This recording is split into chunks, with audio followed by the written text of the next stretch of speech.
Welcome to భక్తివం channel. ఈ వీడియోలో తాంబూలంగా తమలపాకులు మాత్రమే ఇవ్వటానికి గల కారణాలు ఏమిటో తెలుసుకుందామా? మన హిందూ సాంప్రదాయాల ప్రకారం ఏదైనా శుభకార్యం జరిగినా లేదా పూజా కార్యక్రమం జరిగినా తమలపాకులు కీలక పాత్ర పోషిస్తాయి. అలాగే ఇంటికి వచ్చిన అతిథులను తమలపాకులను తాంబూలంగా ఇస్తారు. ఇలా తాంబూలంలో తమలపాకులను మాత్రమే ఇవ్వడానికి గల కారణం ఏమిటి?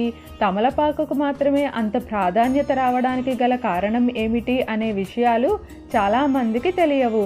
అయితే హిందూ శాస్త్ర ప్రకారం తమలపాకు ఎందుకు అంత ప్రత్యేకమైనదో ఇప్పుడు తెలుసుకుందాం. తమలపాకు గురించి పురాణాలలో ఎన్నో కథలున్నాయి. హిందువులు తులసి ఆకు తరువాత అంతటి ప్రాధాన్యత కేవలం తమలపాకుకు మాత్రమే కల్పించారు. అయితే రామాయణ ప్రకారం తమలపాకుకు అంత ప్రాధాన్యత ఎందుకు వచ్చింది అనే విషయానికి వస్తే, రాముడు వనవాసం చేసిన సమయంలో రావణాసురుడు సీతను అపహరించిన సంగతి మనకు తెలిసినదే కదా. ఇక సీతమ్మ జాడని కనుగొన్న హనుమంతుడు సీత దగ్గరకు వెళ్ళి తన క్షేమ సమాచారాన్ని రాముడికి తెలియజేయాలంటే గుర్తుగా ఏదైనా ఒక వస్తువు ఇవ్వమని కోరతాడు. ఇలా సీత తను అక్కడ సంతోషంగా ఉన్నానని చెప్పటానికి సంకేతంగా వస్తువు కోసం వెతుకుతున్న సమయంలో అక్కడే ఉన్నటువంటి ఒక తమలపాకును తీసి హనుమంతుడికి ఇచ్చినది.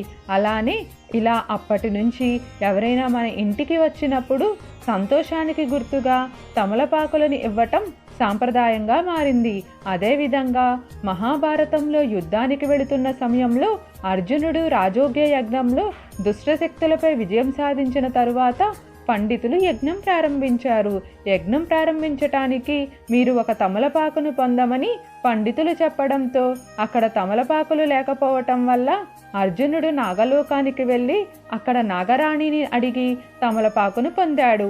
అలా యజ్ఞం దిగ్విజయంగా పూర్తి అయినది. అందుకే ఏదైనా శుభకార్యం చేసే ముందు తాంబూలాలు తీసుకోవటం శుభసూచకంగా పరిగణిస్తారు. మీకు ఏమైనా సందేహాలు ఉంటే దయచేసి కామెంట్ సెక్షన్లో తెలియజేయండి.